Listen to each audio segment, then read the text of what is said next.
Paz e bem, queridos irmãos, confrades da nossa província capuchinha Nossa Senhora do Carmo.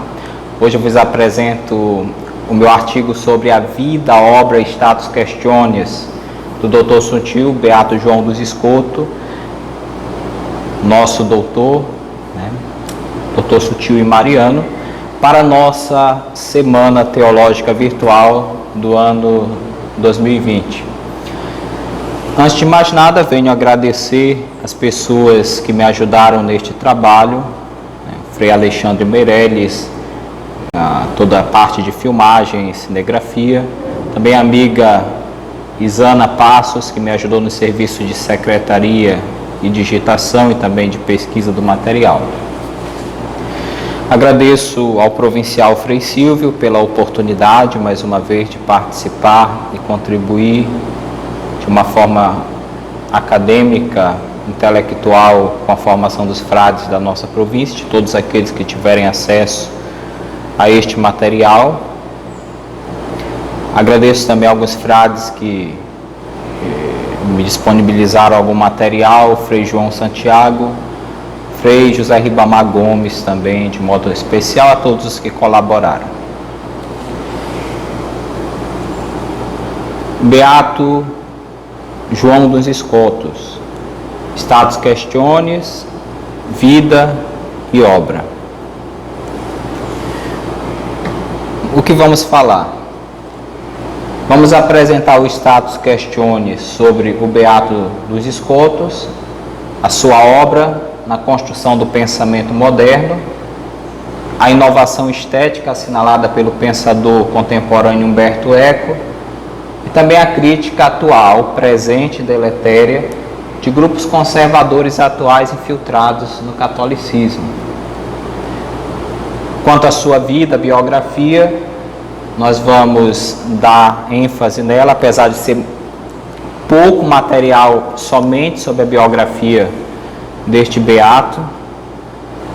Vamos dividir em 3 partes: a biografia religiosa, a biografia acadêmica e algumas virtudes assinaladas por pensadores atuais. Depois, nós vamos mostrar, e aí vocês devem se ater ao material, ao artigo produzido, ao que o Jordanes, o Mário Jordanes, um historiador, e o medievalista Luiz Boni nos apresenta como esquema das suas obras completas, que serão aprofundadas nos outros cursos dessa Semana Teológica, através de obras, teologia, filosofia, que é com os demais frades.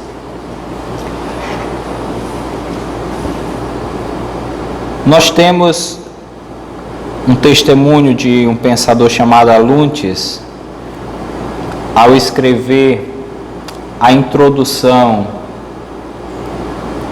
a uma obra da Biblioteca dos Autores Cristãos, de Duns Escoto, falando sobre o 7º centenário do nascimento de Escoto, que foi em 1966. Para Aluntes, esse 7º centenário, e nós vemos que é um ano após o encerramento do Concílio Vaticano II, manifestou um crescente interesse acerca do pensamento de Duns Escotos, o que ficou expresso na Carta Apostólica, que é muito importante, que nós temos no site do Vaticano só em latim, Alma Parens, de São Paulo VI, endossando o 2º Congresso sobre Estudos Escolásticos, que naquele momento, devido ao centenário de nascimento, versava sobre a vida, a obra de Duns Escotos, também levando a comissão a trabalhar criticamente na análise das obras, todo o trabalho de comparação de manuscritos, para que fizesse uma ópera omnia crítica. É interessante esse documento do Paulo VI, porque em determinado momento ele vai colocar lado a lado o Duns Escotos, Dr. Sutil e Mariano, com Santo Tomás de Aquino. Então, o pontificado de Leão XIII, que mostra o doutor Angélico Tomás de Aquino como parâmetro da teologia católica, ele ganha um outro ponto de referência sem tirar o mérito dado pelo pontífice anterior a Tomás de Aquino, nessa carta apostólica ao doutor Sutil, comparado como uma espécie de outro edifício sacro, não menos meritório, que está de frente ao de Tomás de Aquino. Em 2008, por sua vez, foi celebrado agora o 7º centenário da passagem da Páscoa do Dr. Sutil e Mariano. A Conferência dos Ministros Gerais da Primeira Ordem Franciscana, da Terceira Ordem Regular, expediram uma carta circular para todos os frades, toda a família franciscana, intitulada João dos Escotos, Genialidade e Audácia. Nela, Frei Carvalho e companheiros, outros ministros gerais, afirmam: Escotos é a favor de uma praxe, mas não de um evangelismo impaciente e superficial, alérgico às especulações e à reflexão profunda e meditativa. Nisto refletia-se sobre a atualidade do pensamento do Dr. Sutil, frente à sua reflexão sobre Deus face ao ateísmo contemporâneo, o seu cristocentrismo, a visão mística do universo, conforme a mística sanfranciscana, a antropologia de interiorização pessoal e de alteridade. O que é interessante notar, se no 7º centenário de nascimento, aqui no Status Questionis, nós estamos apenas um ano saindo, talvez com nem um ano completo, do Concílio Ecumênico Vaticano II, Paulo VI, Papa. Então toda aquela expectativa de adornamento, né? Paulo VI propõe dos escotos ali, né? Nessa carta apostólica, como alguém ao lado de Tomás de Aquino, que ajuda a compreender os desafios da Igreja do Concílio Vaticano II e todo o seu empenho pastoral e diálogo com o mundo, com o ecumenismo, né? Por outro lado, o 7º centenário, em 2008. Em 2008, pontificado de Bento XVI, né? Então nós temos uma distância do Concílio Vaticano II. Nós temos aqui também várias experiências pastorais que não deram certo, que deturparam o pensamento teológico, a pregação, etc., né, que nós conhecemos da década de 60, 70, com inclusive repreensões da Congregação para a Doutrina da Fé e para o Culto Divino. E o que acontece?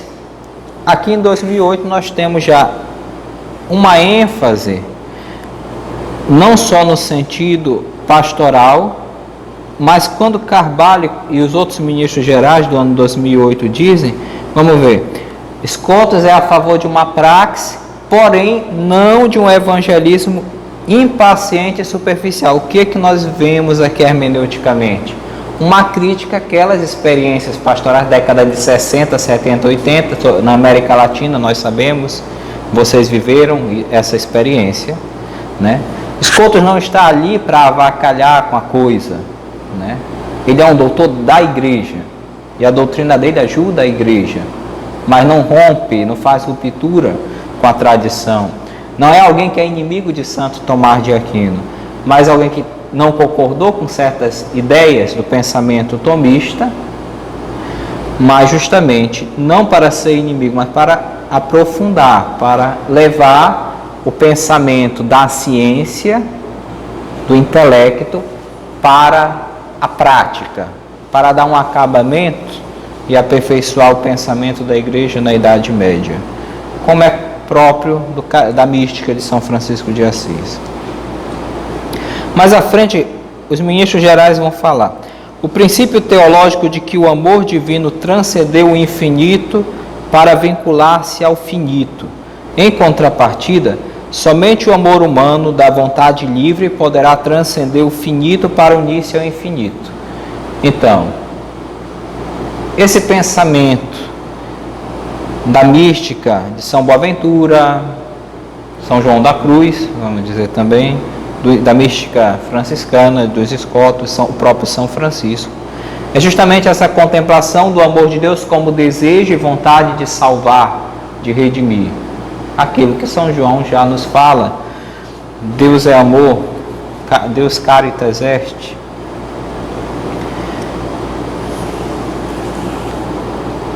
Também cumpre ressaltar que também nesse 7º centenário, o próprio Papa Bento XVI, dirigindo-se em carta apostólica também agora ao arcebispo de Colônia, onde está os restos mortais do Beato dos Escotos, local da sua morte, cardeal da época Joaquim Meissner, por ocasião da mesma celebração, ele se coloca alinhado com o pensamento tanto de Paulo VI, São Paulo VI na Alma Parens, que elogia Escotos, como de São João Paulo II, né? João Paulo II, no mínimo, tem 2 intervenções sobre Escoto. Em 1993, dia 20 de março de 93, reconhecimento do seu culto litúrgico pela Igreja, ou beatificação, tem um discurso da beatificação, e depois, numa carta endereçada aos críticos literários, aos franciscanos, que estavam compondo a Opera Omnia, agradecendo o presente que recebeu de um tomo da Opera Omnia, falando da importância da purificação do pensamento de Escotos, de toda a glosa, de todo comentário, interpolações que os amanuenses, que os copistas, vamos dizer assim, colocaram. Bento XVI afirma então a Meissner: Beato dos Escotos, homem tão eminente que se tornou tão benemérito ao contribuir para o progresso da doutrina da Igreja e da ciência humana. Ano 2008. Também mais à frente vai dizer: ele é o mestre e guia da escola franciscana, luz e exemplo para todo o povo cristão. Em 2010 temos a audiência geral de 7 de julho, no qual o tema é o Beato dos Escotos. Nela, o Papa Emérito Bento XVI enfatizou a sua vida, a contribuição para a teologia, a partir do seu cristocentrismo e dimensão mariana. Porém, além dessa questão inicial do status questionis do mundo mais teológico e da família franciscana, sobretudo Bento XVI, coligado a São Paulo VI e São João Paulo II, como a família franciscana e o próprio estudioso que escreve sobre a data do centenário do nascimento, vamos agora ver a questão dos escotos e a modernidade, sobretudo na questão do direito, qual a importância. Agora vamos tratar, ainda no status questionis, do Beato dos Escotos e o pensamento moderno.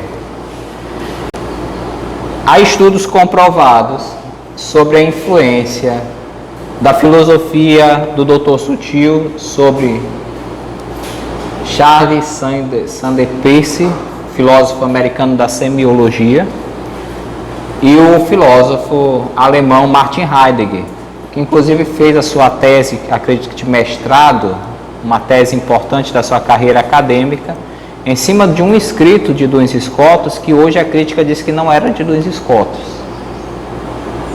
Luiz Alberto Boni vai falar isso. Mas significa, ele não vai fazer só em cima de um escrito. Se ele vai fazer uma tese acadêmica, ele vai estudar os outros escritos. Nós encontramos influência tanto na semiologia de Peirce como de Heidegger do pensamento do Duns Scotus, início do século XX. Então, é um pensamento atual no século XX e XXI. A questão é que quando o pensamento de Scotus dissociou a primazia dada à metafísica sobre a própria vontade, e colocando a vontade como primaz, ele tem uma consequência no pensamento jurídico moderno, que é justamente dissociar a lei positiva da vontade dos indivíduos da lei natural.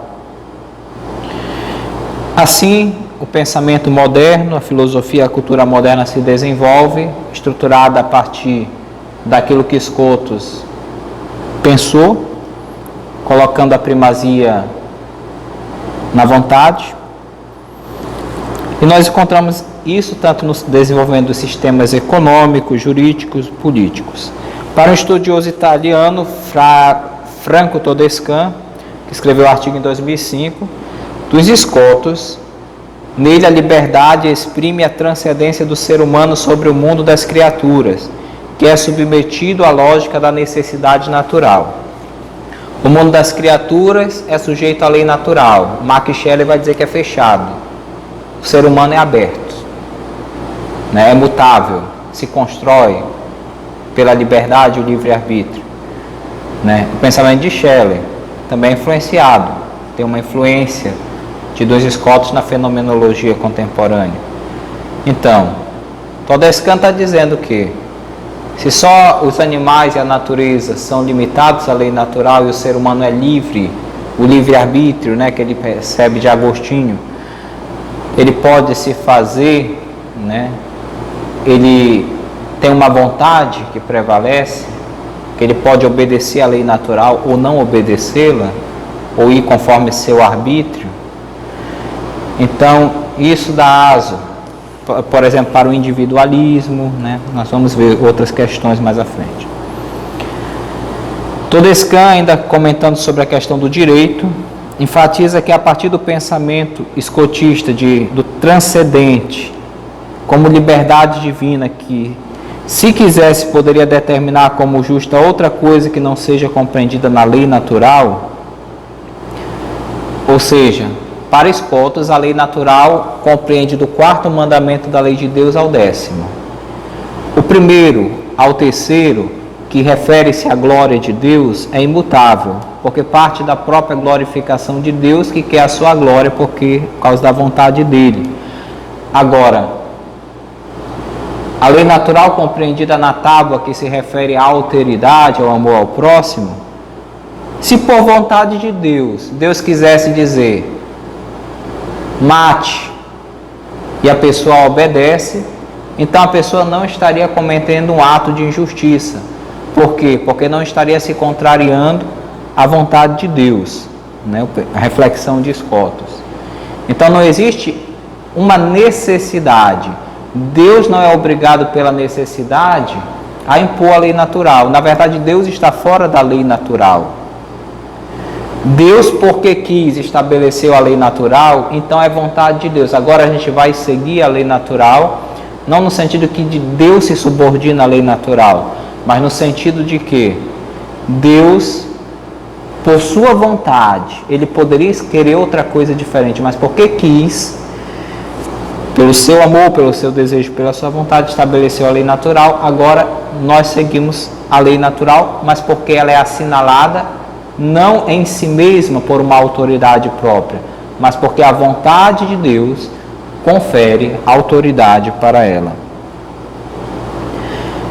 Esse desenvolvimento, né, metafísico, da primazia da vontade sobre a ciência, sobre o intelecto tomista,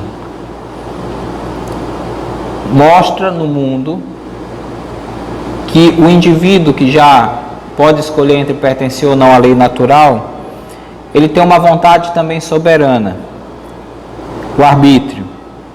Isso vai dar o quê? Vai dar um espaço para o pensamento da política contratualista, de Thomas Hobbes, de John Locke, de Jean-Jacques Rousseau.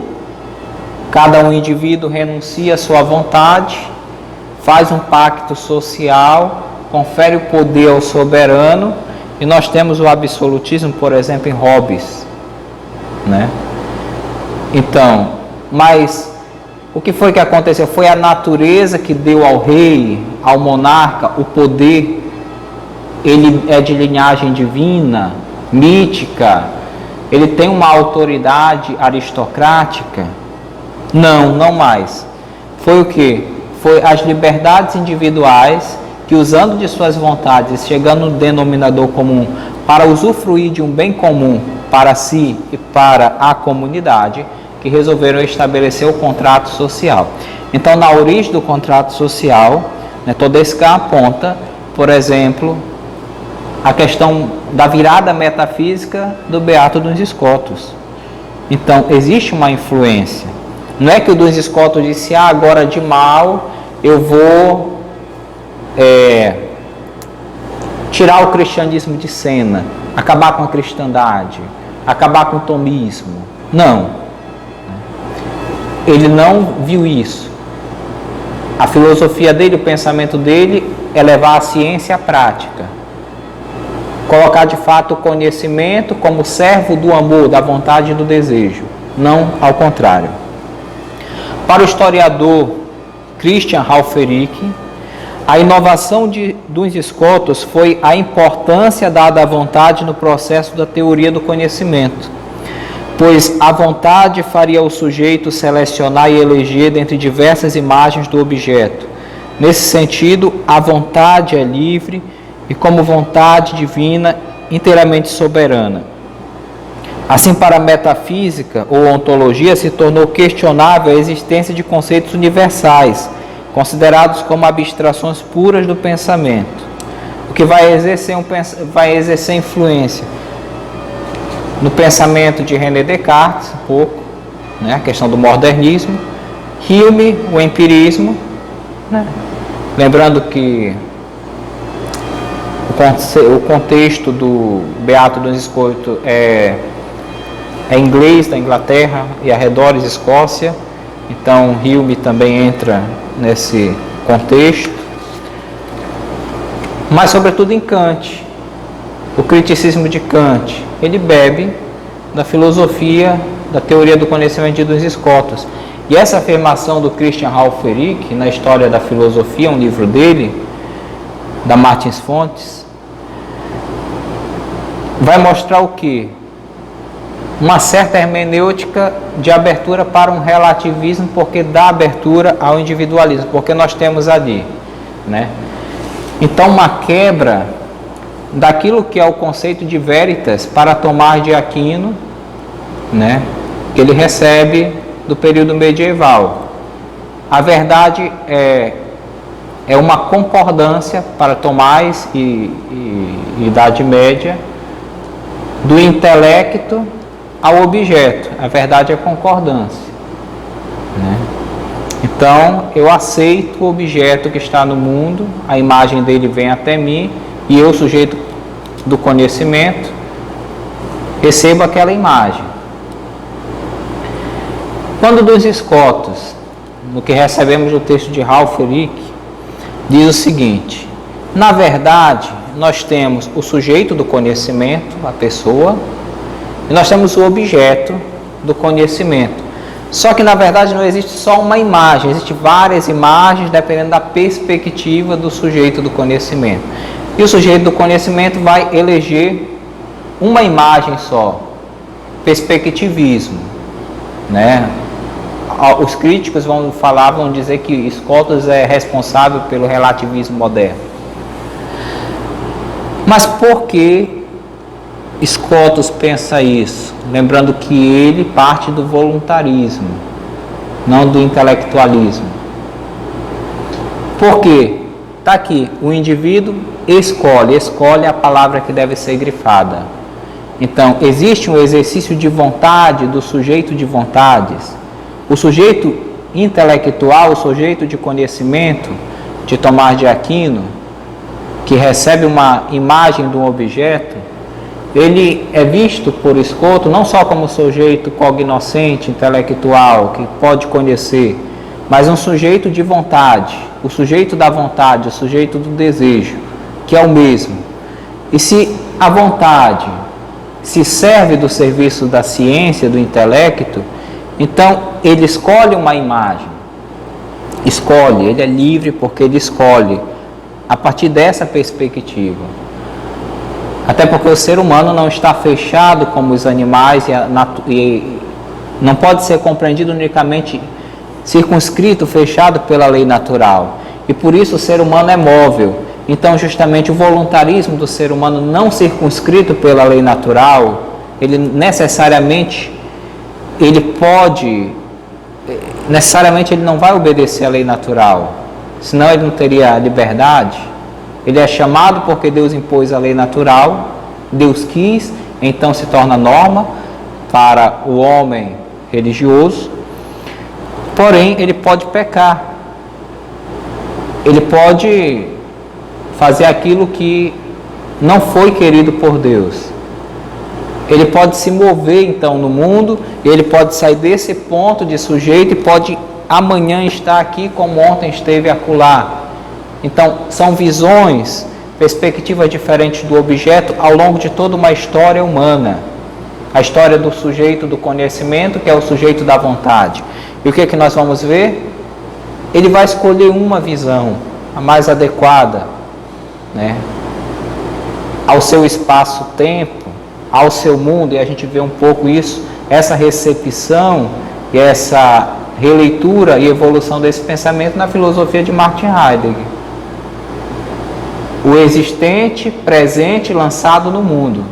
Por exemplo, quando você tem o seu escritório, né, é um exemplo sempre chamado nessas aulas, quando você tem a sua cela, quando você tem algo por muito tempo que está a seu serviço, você vai decorar conforme o seu gosto. Você vai colocar coisas que são símbolos que representam a tua existência, que são a foto da tua família. Eu, devoto de São João Paulo II, vou colocar São João Paulo II, como franciscano coloca um quadro de São Francisco, né? Um salesiano vai colocar um quadro de Dom Bosco no escritório dele, e assim vai. Nós temos um mundo, e esse mundo justamente é ligado àquilo que nós somos, né? Existir nesse espaço vital, né? E aí a questão de Heidegger, filosofia. Outro pensador, Figueiredo, escreve em 2009. Ele escreve um artigo sobre a razão, o intelecto racional e a vontade, como elas estão unidas em Scotus. Scotus não rejeita a razão, o intelecto, mas ele une, ele recebe na vontade, e a leitura do Figueiredo é justamente ver essa reconciliação. Escreve ele: razoabilidade da vontade induz Scotus. O papel da inteligência consiste em apresentar o objeto à vontade, mas não em inclinar a vontade a querê-lo. Ainda, a intelecção não produz a vontade, como uma causa produz seu efeito. Então, qual é a evolução? Figueiredo mostra aqui. Existe uma evolução em cima do pensamento tomista e do pensamento anterior a Tomás de Aquino, porque dá primazia à vontade. A vontade, ela não se impõe excluindo o intelecto, o conhecimento, a razão. Muito pelo contrário. O papel da razão, da intelectualidade, é ressignificado. Porque até então se poderia pensar adaptando aquele adágio medieval: a filosofia é serva da teologia. Então seria tipo para Tomás de Aquino: a vontade é serva do intelecto. Existe uma virada que Figueiredo assinala em Dos Scotus justamente assim. Ele não rejeita a razão e a vontade, mas ele faz a virada. Qual é a virada? Quem na verdade é servo é o intelecto e a razão. O intelecto e a razão, que cronologicamente vem em primeiro lugar, porque ninguém pode querer, ninguém pode ter vontade daquilo se não conhece. Então, o intelecto cronologicamente vem em primeiro lugar, depois o desejo, a vontade, o livre-arbítrio. Porém, esse intelecto, essa razão que vem em primeiro lugar, ela está a serviço da vontade, ela é serva da vontade para Dos Scotus e não ao contrário. Voltando à Carta dos Ministros Gerais para o 7º centenário da morte de Luiz Escoto, Frei Carvalho e companhia, vai falar um pouco da experiência de solidão e alteridade em Luiz Escotos. A solidão é muito importante na filosofia, até na antropologia, pode-se extrair uma antropologia de Luiz Escotos, segundo Carvalho e companhia, porque no momento da solidão existe uma solidão fecunda no sentido de autoconhecimento, aquilo que vem da filosofia grega. Depois desse autoconhecimento, um encontro consigo mesmo, o ser humano se refaz e pode se abrir para a experiência prática e dinâmica na alteridade, usando a razão a serviço do desejo, da vontade, não o desejo desordenado, o desejo ordenado à vontade de Deus e abertura prática às relações. Bento XVI, na catequese sobre Luiz Escotos, enfatizou o papel da genuína liberdade abordada por Escotos, que é um tema, sobretudo, do existencialismo moderno, Sartre, por exemplo, a busca de Deus e a reconciliação com a verdade. Então, liberdade, busca de Deus e reconciliação com a verdade para a catequese de 2010 de Bento XVI são impulsos próprios que Luiz Escotos trabalha para a construção de uma civilização verdadeiramente humana. Agora vamos passar à questão da estética. Humberto Eco tem um livro sobre arte, beleza e estética medieval, publicado em 2010 no Brasil, que ele apresenta uma estética em Luiz Escotos como uma alternativa à concepção tomista de estética do organismo de Santo Tomás de Aquino. Vocês vão ver no artigo, com mais detalhes, para Luiz Escotos, a beleza é resultado da agregação de tudo que se une a ela, grandeza, figura e cor, junto à agregação dessas relações que tais propriedades mantêm com o corpo entre si. Ou seja, a leitura que Humberto Eco nos traz de uma inovação estética de Luiz Escotos e companhia, Guilherme de Ockham, etc., mas sobretudo Luiz Escotos, em contraposição a Tomás de Aquino, é justamente que Tomás de Aquino, como se vê até na estrutura bem ordenada das suas sumas contra os gentios, a suma teológica, né? Tomás de Aquino tem uma estética do organismo, existe um organismo, um sistema. Luiz Escotos, como ele pensa na vontade e valoriza o indivíduo, ele vai destacar os indivíduos nessa estética do organismo. Então vai transformar um pouco, talvez criticar. Na estética do organismo é o todo que é belo. As partes não são belas. Elas perdem a sua beleza, belezas singulares, quando se unem ao todo e parece que só existe o todo. A crítica de Escoto é justamente o contrário. Não valorizar só o todo, mas valoriza-se os indivíduos. Por exemplo, Tomás de Aquino poderia dizer: a província Nossa Senhora do Carmo é bela, é justa, autêntica. E ponto. Não interessa os frades, não interessa os conselheiros, o provincial, não interessa o irmão não clérigo. É o todo que é belo, né? Os indivíduos não existem. Talvez Hegel recebeu isso ao construir o seu sistema e não valorizar os indivíduos existentes. Será criticado por Kierkegaard. Para o franciscanismo escotista isso não existe. Existe uma beleza do todo, porque cada frade, aqui aplicado no exemplo da província, tem uma beleza. É aquilo que alguém pergunta para São Francisco: qual é a fraternidade perfeita? Olha como Scotus é fiel ao pensamento de São Francisco. O que seria a fraternidade perfeita? É a virtude de Frei Fulano, de Frei Cicrano, a outra virtude de Frei Beltrano. Então, essa é a fraternidade perfeita. Scotus está traindo São Francisco? Não, ele recebe na sua estética o pensamento de São Francisco. Ele não poderia se adequar ao pensamento de Santo Tomás de Aquino totalmente. Senão, não receberia o franciscanismo. Outra questão atual é a extrema-direita que a gente vê aí nas nossas paróquias, aqui em Belém, São Luís, né? Bom,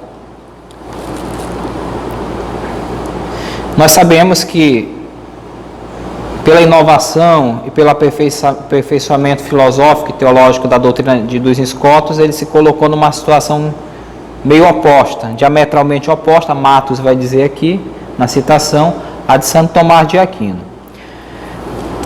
Depois do concílio, falávamos agora, qual foi a experiência pastoral de adornamento prático? Tentando, errando e acertando. Pastoralismo na igreja. Que o Carvalho vai dizer que não pode ser um pastoralismo, uma coisa, uma aventura qualquer. Tem que ter um fundamento. Nós encontramos a experiência da teologia liberal na Alemanha, companhia, vinda também em diálogo com o protestantismo e a sua exegese bíblica. Nós vimos aqui na América Latina teologia da libertação. O que aconteceu? Ramos da teologia da libertação deixou-se levar por uma hermenêutica marxiana ou marxista, ou até gramsciana, e deturpou a fonte, que era a leste divina, nas comunidades. E nós encontramos o que?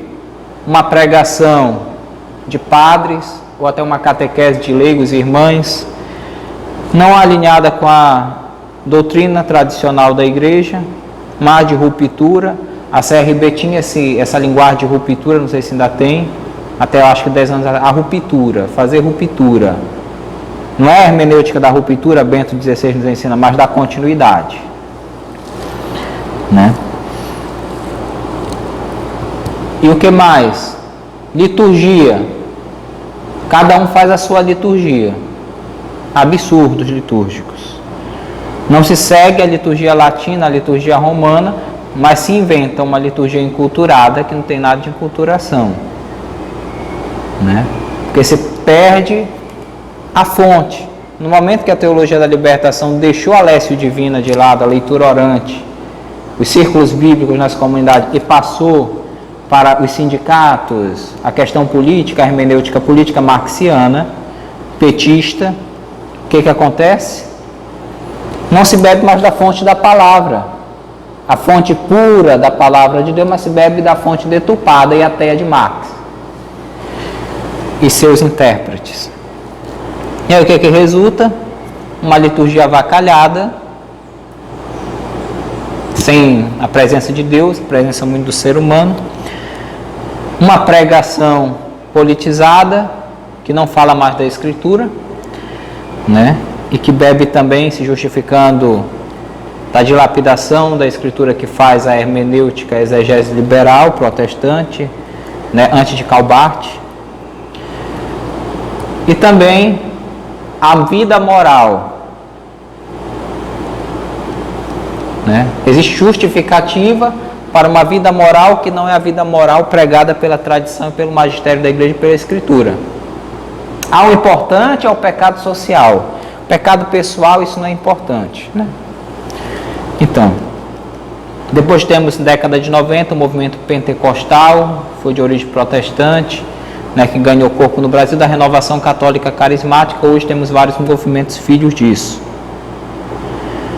E hoje na igreja, sobretudo a partir do pontificado do Bento XVI, ganha força os movimentos mais conservadores da missa versus Deus, né? A autorização de Bento XVI também, temos uma autorização para celebrar com o missal de São João 23, de 62, né? Mas esses movimentos, eles surgem, sobretudo na área de jovens ligados à questão do direito. A maioria são ligados ao direito. É uma visão legalista, né? A perspectiva. E qual é a vontade deles? De purificar a igreja. Na prática existente, a igreja militante, né? Porque a questão da teologia da libertação, até hoje, os cânticos das nossas missas,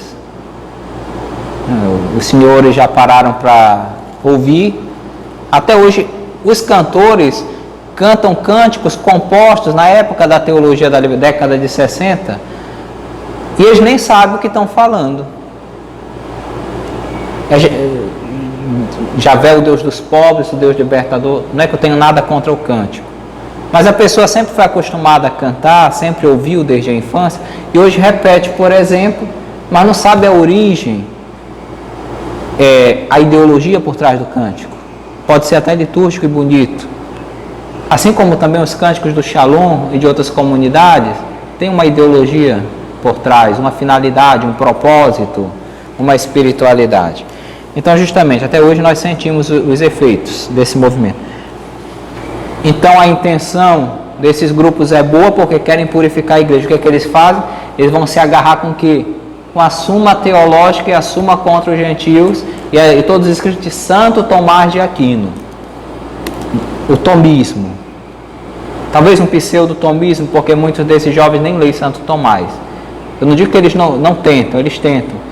Mas existem hoje, por exemplo, iniciadores online a Santo Tomás que dizem, por exemplo, você só vai poder ler os escritos de Tomás de Aquino depois de passar 5, 6 anos no meu curso online. Né? Então o jovem até compra, porque às vezes é advogado e ganha até um pouco bem. Mas ele não ousa abrir, porque o guru tomista, e tem vários, né, nas redes sociais, mas só depois de 5 anos você vai estar habilitado para abrir a Suma Teológica e Suma contra os gentios. Aí o jovem diz, eu quero ser tomista, eu quero limpar a igreja desses padres libertadores, desses padres carismáticos, entende? Aquele santo zelo de Elias, tipo de matar os sacerdotes de Baal, pois é isso que a gente vê, uns mais, outros menos. Mas é isso. E se tem comunidades que celebram o rito extraordinário agora, em latim eles vão para lá, porque não tem música de teologia da libertação, porque não se bate palmas, não se pula na missa, não se inventa coisas fora do missal romano, porque tem silêncio, eles dizem, né? Eles são livres, estão à vontade, estão dos escotos, né? Fala da vontade. Então, algo atrai eles para lá. Então, justamente, é uma crítica à teologia da libertação. A tábua de salvação é Santo Tomás de Aquino. Então, esses gurus vão dizer o quê? Esses conservadores, uns até fora da igreja, uns até, eu acho que até aceitam que o último Papa foi Pio XII, alguns grupos, sede-vacantistas, eles vão dizer o quê? Duns Scotus, ele se opôs a Santo Tomás de Aquino. Logo, Duns Scotus é o vilão na história. Então, tem uns que não leem São Duns Scotus, nem artigos, nada, não querem nem ver Duns Scotus.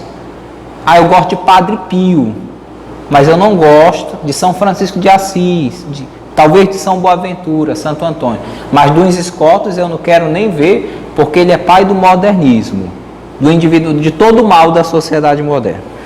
Então, justamente, eles se agarram como tábua de salvação, uma tentativa desesperada e um pouco fundamentalista, por causa dos gurus que, vamos dizer gurus, né, que nutrem esse pensamento, e eles não leem de fato o texto de Tomás de Aquino, tem medo, e aí fica com esse fundamentalismo, essa manipulação, e não querem saber de Duns Scotus, e tem ojeriza ao beato Duns Scotus, e alguns não aceitam, porque quem beatificou foi João Paulo II, então para os sede-vacantistas João Paulo II não é Papa, porque o último foi Pio XII, para eles, né?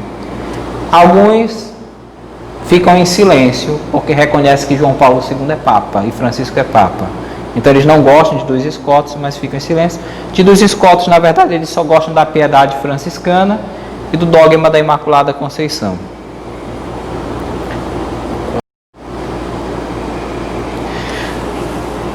Nós escolhemos dentro da internet, no site da Associação Cultural Montfort, a gente já sabe pelo nome que é São Luís Maria Montfort, Tratado da Verdadeira Devoção a Maria e outros escritos piedosos, né? Nada contra, né? São salutares, se não forem interpretados de uma maneira fundamentalista. Tem um artigo de 2008, um artigo muito infeliz, assinado por Orlando Fedeli, mas é da Associação Montfort, ela toma para si, até hoje não tirou, né? Esse Orlando Fedeli,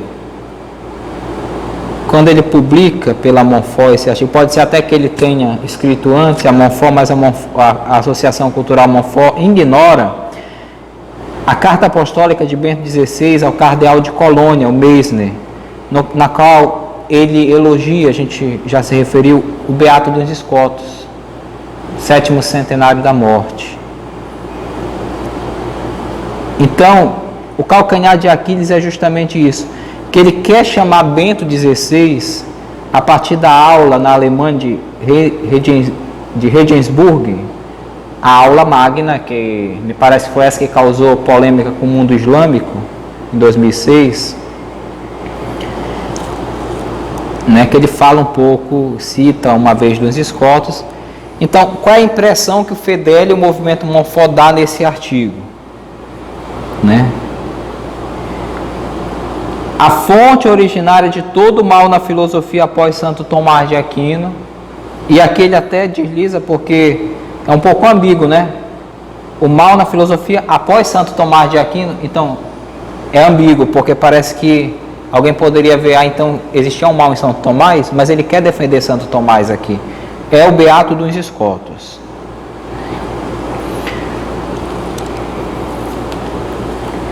Então ele tenta chamar Bento XVI contra dos Escotos, ignorando essa carta apostólica, e será mais infeliz em 7 de julho de 2010, porque a catequese de Bento XVI será sobre dos Escotos, 2 anos depois desse artigo, que não foi tirado ainda da página até hoje.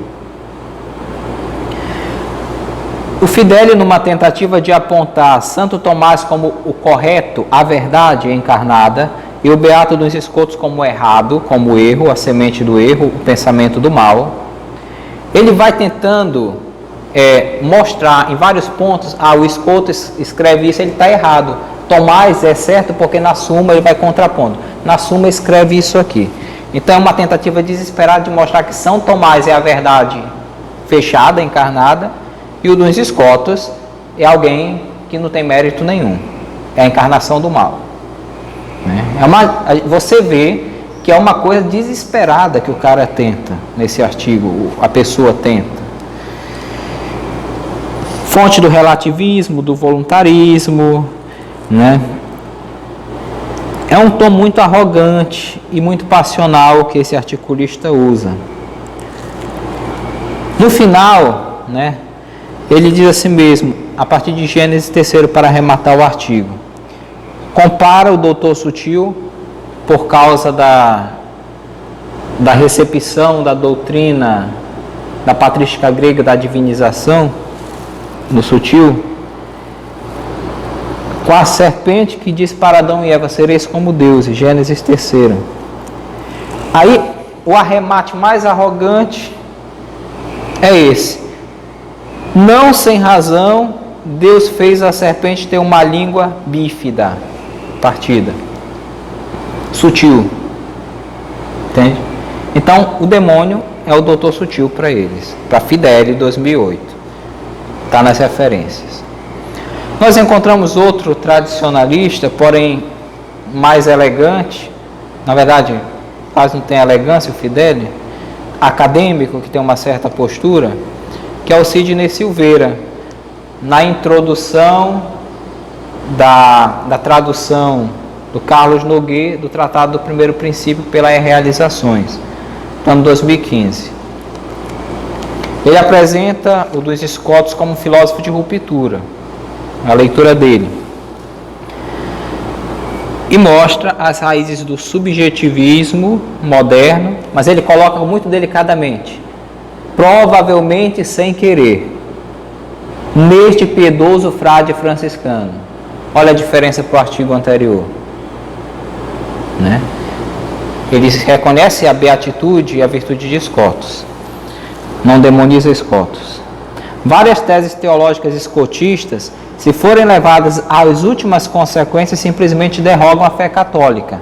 Ele apresenta, o Silveira, nessa introdução do Tratado do Primeiro Princípio no Brasil. Só que a gente tem que pensar o quê? A partir desse pensamento de Silveira, certamente, se forem levadas, o que Ockham fez e Companhia Bela, ao extremo, elas derrogam a fé católica. Mas em Scotus elas derrogam a fé católica? Não. Qual é a tentativa de Scotus com seu voluntarismo, que é uma reflexão do desejo de amor franciscano, que Boaventura também, Santo Antônio, os santos franciscanos escrevem, são movidos por isso, ao invés de intelectualismo tomista? É passar a ciência tomista, a teologia, para a prática. De fato, é Scotus que vai dizer que a filosofia no lugar da filosofia e a razão no lugar da razão. Ou seja, filosofia e razão é aqui um conjunto, a teologia é outro conjunto. Por quê? Porque para Duns Scotus, assim como para os padres gregos e para o franciscanismo, Boaventura, a teologia só é teologia se for teologia de joelho. A teologia é vida, a teologia é mística, a teologia é espiritualidade. Para Scotus, a teologia não é a suma teológica, não é um livro, não é um fruto do pensamento escolar medieval, não é o intelecto, não é a ciência. A teologia é relação com Deus, é desejo de Deus, é amor, é vida.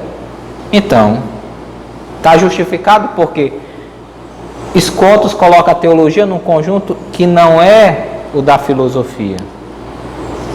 E Kant vai beber disso, vai se beneficiar disso, quando diz que aquilo que pertence ao mundo do númeno e não do fenômeno não é objeto do conhecimento racional. A intenção do Duns Scotus foi má? Não. Foi devolver a vida, o espírito, à teologia. Teologia encarnada, prática, ciência prática. Não no sentido do praticismo, do ativismo. Vamos jogar fora todos os livros, aí eu me ordenei padre, agora o que me interessa é a pastoral. O que me interessa é o dinheiro. O que me interessa são os bens materiais. É o luxo. Se a praticidade franciscana foi interpretada dessa forma, isso daí não é nem católico, não é cristão. Isso daí é mundano, né? Alguém diz, eu não quero saber de livro. A pessoa às vezes nem lê a Bíblia, talvez nem faça a liturgia das horas. Porque o importante é a prática, porque esse é Francisco, isso é Scotus. Vai tentar ler os escritos de Duns Scotus. É mais fácil ler São Boaventura. É mais fácil ler Santo Tomás de Aquino, penso eu. Quando Duns Scotus afirma isso, sendo autêntico franciscano, não significa que ele era um desleixado da cultura. Falta de cultura, né, também tem um efeito prático, que é justamente a decadência, a barbárie, as paixões humanas, né, manipulação política do outro, né, a falta de fé. Agora vamos tratar da vida do Duns Scotus. É importante se ater ao artigo, porque nós temos gráficos do Luiz Alberto de Boni, né, um medievalista, para entender. Existe controvérsia sobre as datas da vida do Duns Scotus pelos franciscanos e pelos cientistas críticos literários que estudam a vida dele. Existem poucos dados, na verdade, existe alguma confusão. Algumas datas que são documentadas na vida dele, devido a conhecimento do costume da época, etc. Então, dá aso, oportunidade, para que diga, ele nasceu mais ou menos por aqui, né? Carlos Matos apresenta um contexto do Duns Scotus, e é importante para compreender o pensamento dele, do arquipélago britânico. O pensamento dele, do povo dele, é atrelado às necessidades econômicas, sociais e políticas deles. Então nós temos uma linguagem matemática, Roger de Grosseteste é o representante disso, e também o empirismo, inclusive para a religião do Roger Bacon, que também é franciscano. Então, o pensamento é o quê? Empirista, lógico, matemático. Por isso que eu disse que a leitura de Scotus talvez seja mais difícil que Boaventura, é mais difícil que de Boaventura, né? Para o nosso tempo, para nós, o nosso contexto, quem não é da lógica nem da matemática, né? Eu acredito que a maioria dos frades não são. Então, justamente porque bebe da sua cultura, lógica, matemática e empirismo. Porém, existe uma síntese, porque parte da formação dele é em Paris, onde domina Tomás de Aquino e a escolástica, Boaventura, por exemplo. Quando Duns Scotus nasceu, em 1266, mais ou menos, Tomás de Aquino e São Boaventura estavam no afloramento da sua atividade intelectual e no seu pensamento ali em torno de Paris. Então ele bebe em Paris da escolástica. Ele vai fazer síntese a partir da sua cultura, que é uma perspectiva diferente da perspectiva de Paris. Olha só a questão da perspectiva como é existencial em Scotus. O Matos vai dizer: a filosofia escolástica em Paris atingia seu ponto maior de desenvolvimento com a síntese entre as verdades da revelação bíblica e os conceitos da razão aristotélica. Então, o contexto que Scotus vai encontrar na sua formação de Paris e na sua vida acadêmica em Paris. Para Mário Jordanes, o Beato Duns Scotus nasceu na Escócia em 1266 e ele esteve por várias cidades ali do arquipélago britânico, né? Sobretudo em Paris, já no continente, Oxford no arquipélago, a morte em Colônia. Aí nós temos aquela epitáfio do seu túmulo em Colônia. Ele morreu em 1308. A Escócia me gerou, a Inglaterra me recebeu, a França me instruiu, Colônia me retém. Um dado importante foi a época da controvérsia entre Filipe o Belo da França e sua tentativa de conciliarismo contra o Papa Bonifácio VIII, que recebe o pensamento de Inocêncio III e justamente na bula Una Sancta defende a unidade da Igreja, a necessidade da Igreja para a salvação e o poder pontifício. Jornada franciscana. Segundo Alberto Boni, em torno de 1278, mais ou menos 12 anos de idade, Scotus fez seus estudos iniciais numa escola dos franciscanos, em Radicton, onde o seu tio, que era o superior da custódia, Frei Elias Duns, o encaminhou para a vida franciscana. De 1208 a 1288, esteve em Oxford, no Studium Generale da Ordem Franciscana. Ele cursou ali filosofia e teologia até se tornar bacharel. Há controvérsia sobre essa data. Existe uma pesquisa que levanta a hipótese que Scotus fez um período de leitorado em Paris, de 1291 a 1300. Outros já pensam, para ver a divergência, entre 1301 a 1302. Em 1300 tem um documento que menciona o seu nome junto a mais 21 frades, pedindo autorização para ouvir confissões. Para Reale e Antissérie, Scoto estudou teologia na Inglaterra e ali ele foi ordenado padre em 1291. Um outro pensador franciscano, José Merino, que escreve para Baques sobre a vida e ópera do Dr. Suntil, ele diz que após a morte de Scotus, a 8 de novembro de 1308, em Colônia, seu corpo foi sepultado na Igreja dos Frades Menores Conventuais, onde está o epitáfio que nós citamos. Os seus contemporâneos já o apelidavam de Doutor Sutil, o que pegou. E a piedade, sobretudo ganhando sua glória em 1854, com o dogma da Imaculada Conceição pelo Beato Pio IX, chamou o Doutor Mariano. Paulo VI, João Paulo II, Bento XVI o chamará assim também. Em 93, como dissemos, a beatificação confirma a sua ortodoxia e a sua ortopraxis.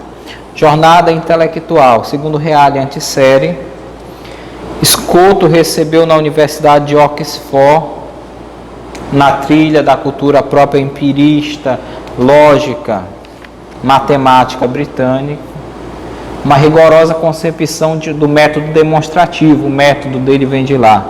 Mas em Paris, com as polêmicas entre os tomistas, averroístas, muçulmanos, filósofos muçulmanos de Averroés, e agostinianos, e aqui em agostinianos se pensa também a filosofia franciscana e monástica, maturou a necessidade de transcender os contrastes dessas escolas por uma consciência da limitação e da autonomia da filosofia frente às questões teológicas. Nós sabemos por quê. A teologia passa a ser teologia de joelho e não teologia acadêmica. Luiz Boni apresenta com precisão o itinerário intelectual de Scoto. Assim, em Oxford, ele cursou a filosofia de 1280 a 1288, com algumas divergências de estudiosos sobre Scoto em Paris, antes de 1300 ou depois. Ele estudou a teologia em Oxford, alguns dizem até 1301, quando se tornou bacharel formado, tanto em filosofia e teologia. Então, depois, no curso de teologia, se seguia, cada ano, vamos dizer, acadêmico, graus que tem muito a ver naquilo que a gente recebe na estrutura da Suma Teológica, por exemplo, da Suma contra o Gentil de Tomás de Aquino e outras sumas da época. Toda aquela organização metodológica, o contrário, a favor, não sei o que, a tese, a antitese, todo aquele trabalho, nós vemos nos graus, que se dava em torno da leitura bíblica e do comentário do Pedro Lombardo, os 4 livros das sentenças de Pedro Lombardo. Então, nós temos um período que ele é ouvinte, depois ele se torna oponente, depois respondente, curador da leitura, preparador da leitura do livro das sentenças, leitor do livro das sentenças, no debate, sempre em vista do debate acadêmico, escolar, comentador do texto da Sagrada Escritura a partir do livro, e aí ele se torna bacharel.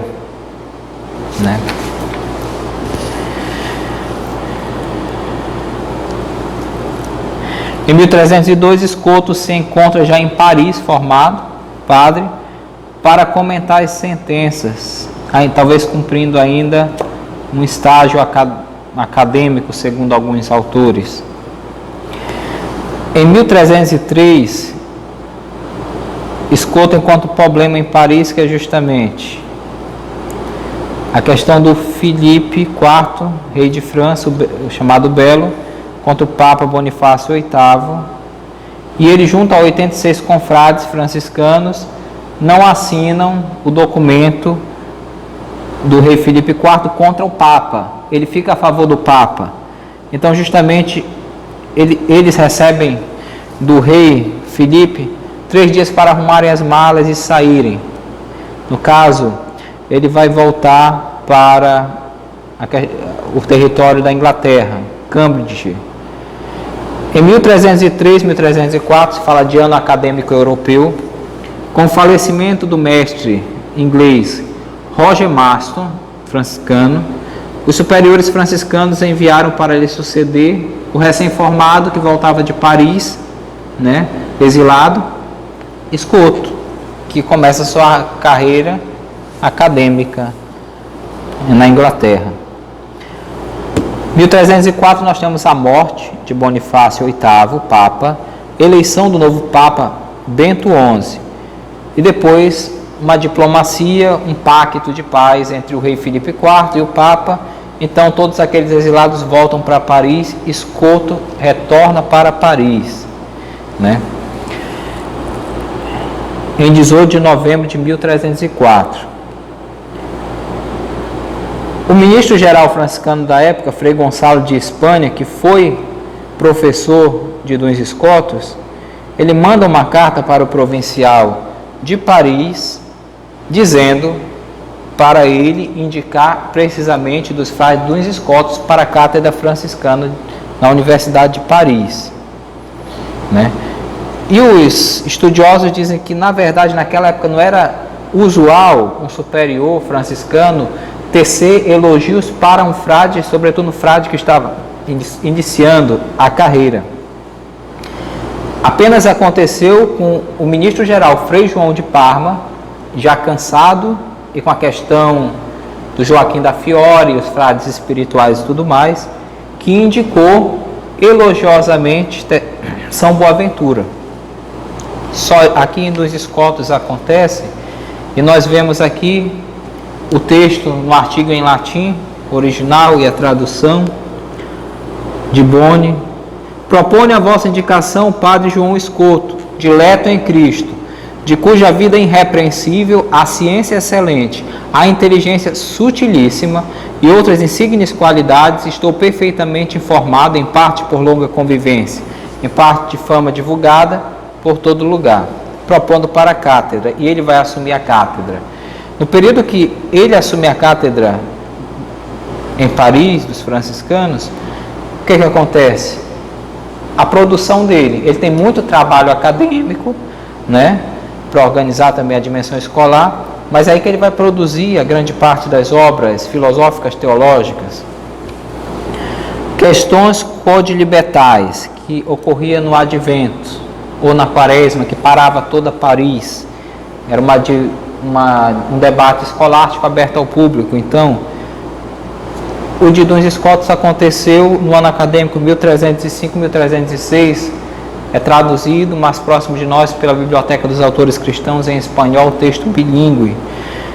Então, o do Duns Scotus era um debate sobre qualquer tema, é o significado. Depois nós temos outras obras, né, que foram coligidas, arrumadas, né, pelo Duns Scotus, em torno do comentário às sentenças do Pedro Lombardo, Ordinácio, outras obras dele, Colaciones, o famoso Tratado do Primeiro Princípio. E nessa época também houve o debate que ele defendeu o dogma da Imaculada frente aos dominicanos. As virtudes de Duns Scotus. Já sabemos do elogio do ministro-geral dos franciscanos da época. Sabemos que morreu com fama de santidade, piedade, divulgada na família franciscana, em Colônia, na Alemanha. Nós temos também alguns escritos contemporâneos que o nosso artigo esmiuça mais, mas, por exemplo, dos ministros gerais em 2008, do Carvalho e companhia.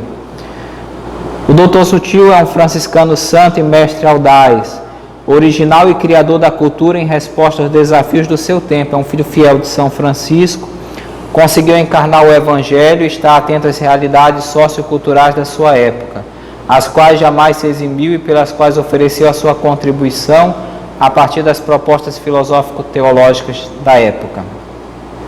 São João Paulo II, na beatificação em 20 de março de 93, colocando-se na trilha do Paulo VI, fala que a doutrina dos escotos, para a época atual, ela é rica em recursos humanos, técnicos e científicos.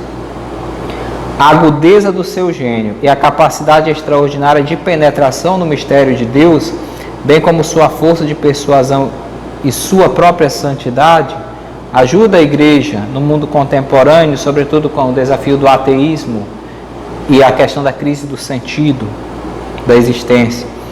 Bento XVI, na catequese de 2010, afirma que Duns Scotus, como fiel discípulo de São Francisco, além de meditar sobre o mistério do Verbo encarnado, e a dimensão teológica dessa semana vai tratar sobre isso, gostava de contemplar e pregar o mistério da paixão salvífica de Cristo, expressão da vontade do amor imenso de Deus, o qual transmite com grandíssima generosidade para fora de si os raios da sua bondade e do seu amor. E este amor não se revela só no Calvário, mas também na Santíssima Eucaristia, da qual Duns Scotus era devotíssimo e que via como sacramento da presença real de Jesus e como sacramento da unidade da comunhão que conduz a amar-nos uns aos outros e a amar a Deus como sumo bem. Bento XVI. Então, os elogios mais contemporâneos das ordens franciscanas e de Bento XVI.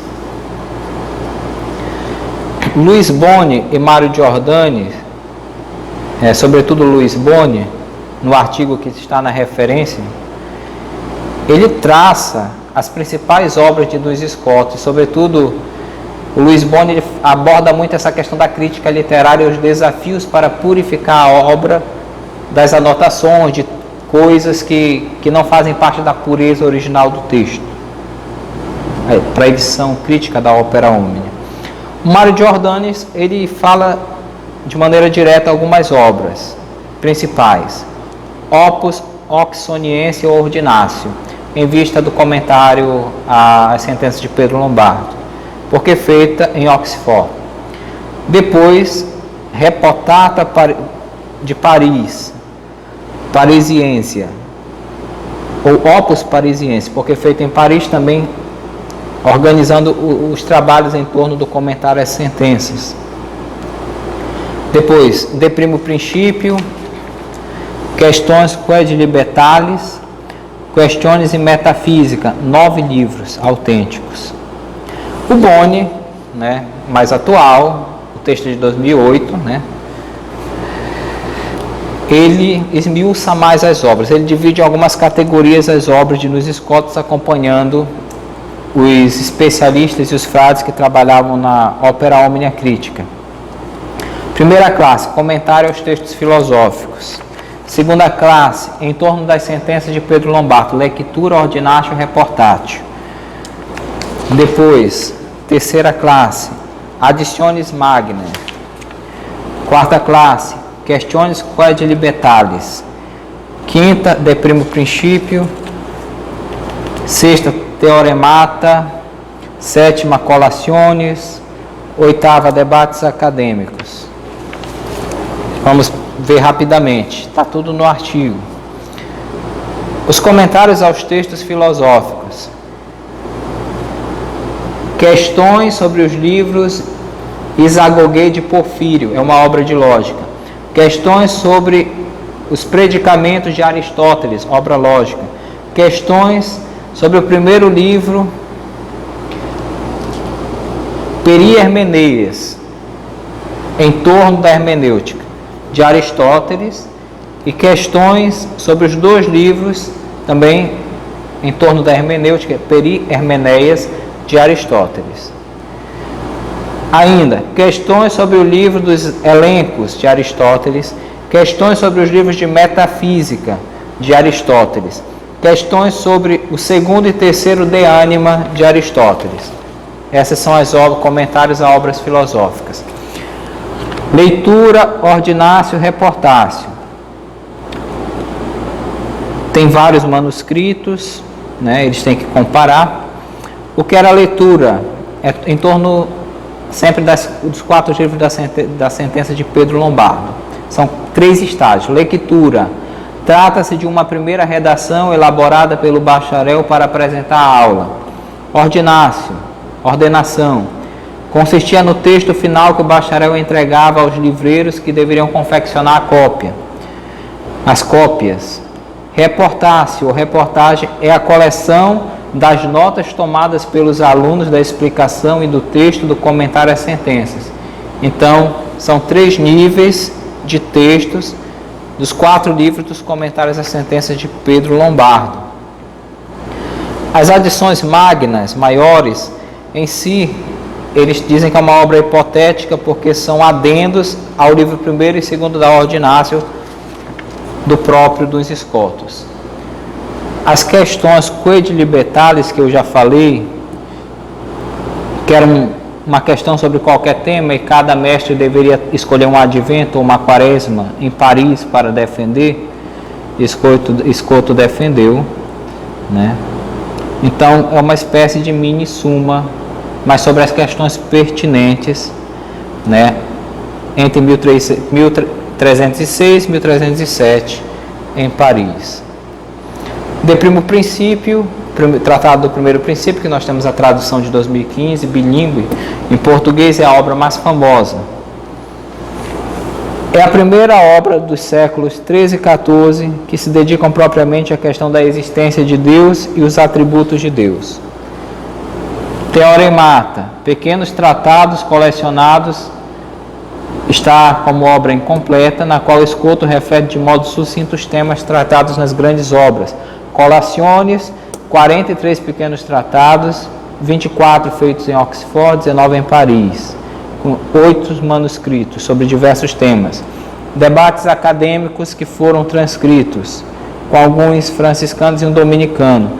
Textos seletos e colecionados pelos editores da Obras Completas, Opera Omnia, que documentam debates entre Scoto e outros mestres da época, Frei Egídio de Ligne, franciscano, Frei Felipe de Bistilin, franciscano, Bistilington, o dominicano Frei Guilherme Pedro Godino, né?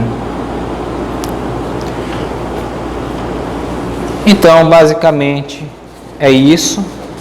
Eu tentei resumir aqui, tentei comentar para não ler somente, né? Não ficar desagradável. Vocês podem ler, né? Podem passar para a Ordem Franciscana Secular, muito recomendado. Para estudiosos, sobretudo o texto, passar para aqueles jovens que se dizem tradicionais nas paróquias, que só Santo Tomás é a verdade, que usam correntinha, que seguem só Tomás de Aquino e Afonso de Ligório, né? Esses movimentos que se disparam, para raciocinar um pouco também, para receber o pensamento franciscano, né? Em suma, né, Duns Scotus realiza na teoria o ideal franciscano. Constrói a sua grande catedral ao lado de Tomás de Aquino, conforme as palavras de São Paulo VI, num pensamento que é útil, segundo João Paulo II e Bento XVI, para a doutrina da Igreja e o diálogo com o mundo contemporâneo. Muito obrigado pela oportunidade. Deus nos abençoe a todos.